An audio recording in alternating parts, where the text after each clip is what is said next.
সন্দেশখালীতে গ্রামবাসীদের যে অভিযোগ ছিল যে জমি লিজের টাকা আত্মসাৎ করা হচ্ছে, পাশাপাশি জমি দখল করা হচ্ছে। আর এবার ৩২ জনকে জেলা শাসক দফতরে নিয়ে যাওয়া হচ্ছে, ৩২ জন বঞ্চিতদের।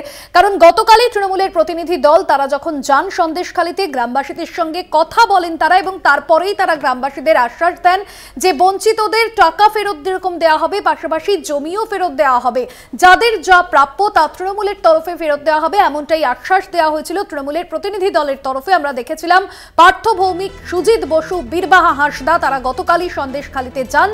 জমির পাট্টা ফেরত পাবেন বঞ্চিতরা।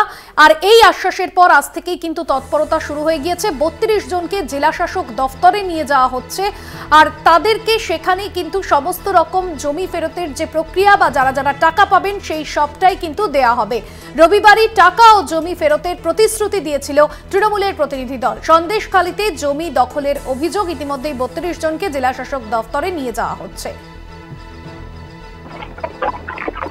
সঞ্জিত চক্রবর্তী আমাদের প্রতিনিধি রয়েছেন ফোন লাইনে। সঞ্জিত, ৩২ জনকে জেলা শাসক দফতরে নিয়ে যাওয়ার প্রক্রিয়া শুরু, কি করা হবে আজ?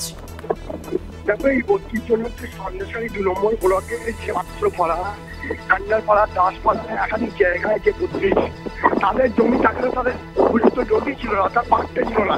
সেই সেই জমিগুলো তারা রীতিমতো তারা জীবিকা হচ্ছে, মাছ চাষ করতো। কিন্তু যে অভিযোগ করতো উত্তম সরকার এবং দিব্যচাঁদ হাসদার বিরুদ্ধে অভিযোগ ছিল, এই ৩২টা পরিবারের জমি তারা দখল করে জোরপূর্বক মাছ চাষ করছিল এবং নিজের টাকা দিচ্ছিল না।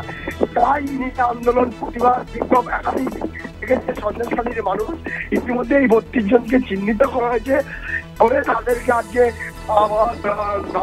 বাসের করে শাসক দলের নিজেদের অর্থ ব্যয় একদম জেলা শাসকের কাছে দেওয়া হচ্ছে। সেখানে তাদের উপযুক্ত